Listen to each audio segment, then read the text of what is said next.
As a young 18-year-old who saw the murder of democracy, the murder of minorities, and the murder of religious freedom in 1984 when the genocide of the Sikhs took place.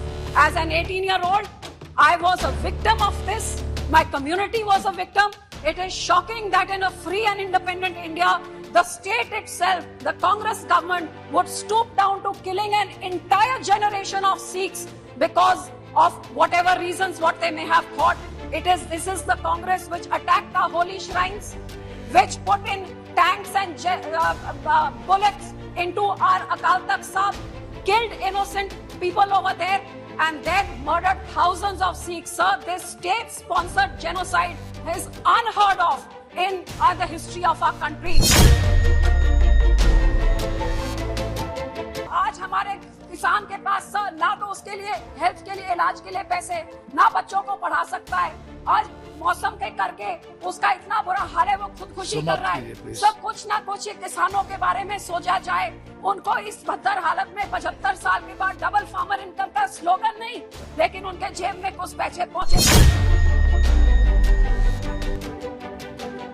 This government, that before we finish and shut the doors of this parliament, this house needs to unanimously condemn the Sikh genocide. No, sir, very important to see. Unanimously condemn the 1984 Sikh genocide, which has not been done till date, and nor have they received justice till date.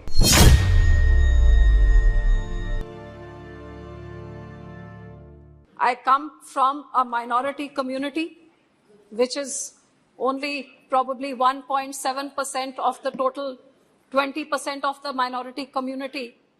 And I represent the backbone of this nation, the farming community, coming from the state of Punjab, which brought around the Green Revolution and fed the millions of hungry and needy people for the last 50 years of this country since its freedom.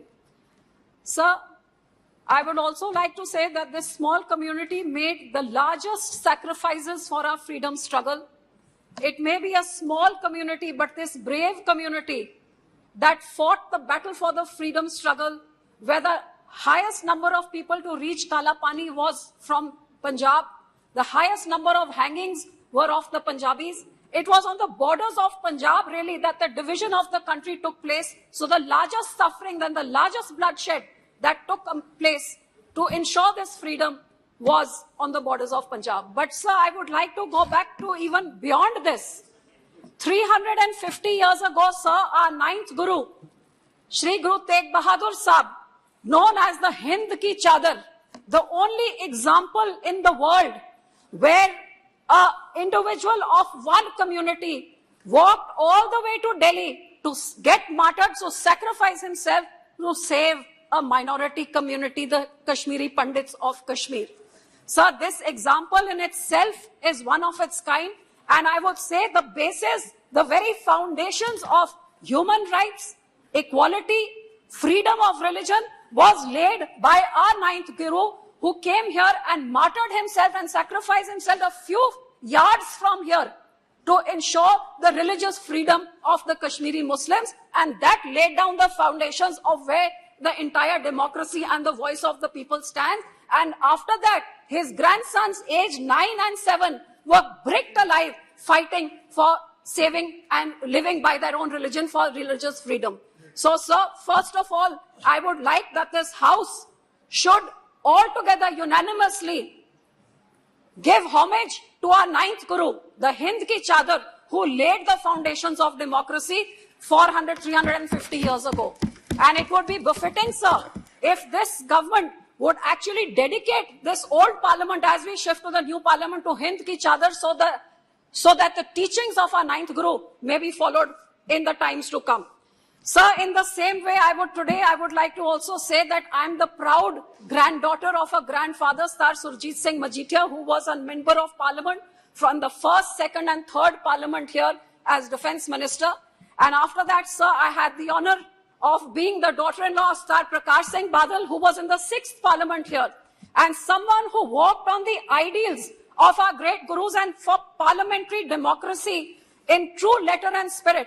more powers to the state, and inclusiveness, sarbat ka bhala, as what our religion preaches, is what Sar Prakash Singh Badal's life was about, who led the first battle against emergency, which was the biggest dictatorship since Indian freedom. And he led the fight against emergency to lead the first morcha to court arrest. And for 19 months he spent in jail and was the last one to leave the jail during emergency, making this fight for democracy his personal fight. And his entire life was dedicated towards more powers to the state and strengthening the federal structure. So today I also take this opportunity to salute both these men, and I would say that they have been a role model in inspiring what parliamentary democracy stands for.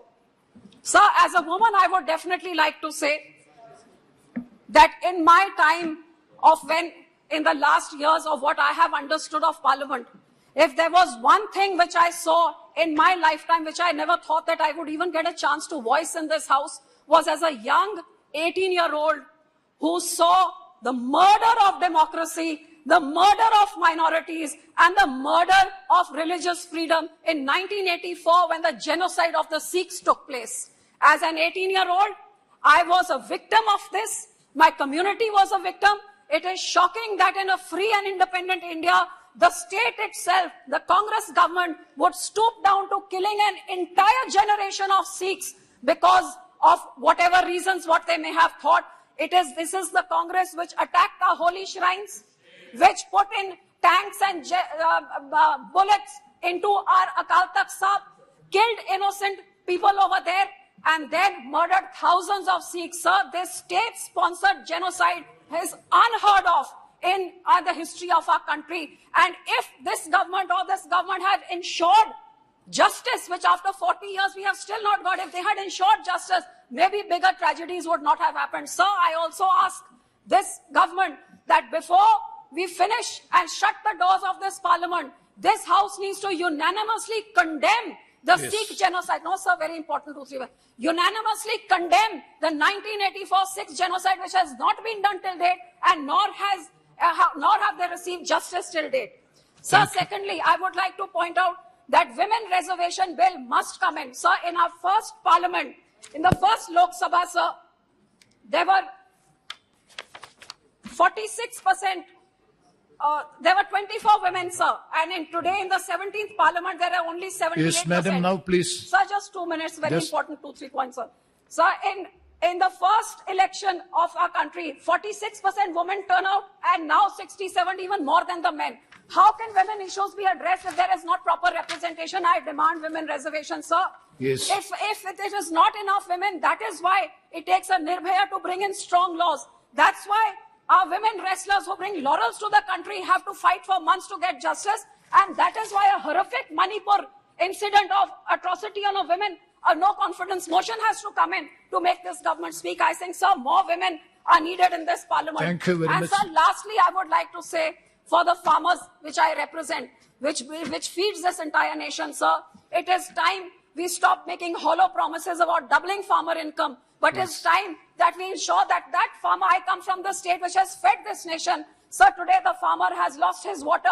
His ground is contaminated. So he cannot feed his children. He cannot educate his children. He cannot have health benefits. Sir, 2 minutes. Sir, 2 minutes, sir. No, please. Sir, no, please. Sir, just 1 second. No, already you have to take more than 8 minutes. I'm concluding, sir. Sir, today, आज हमारे किसान के पास sir ना तो उसके लिए health के लिए इलाज के लिए पैसे, ना बच्चों को पढ़ा सकता है.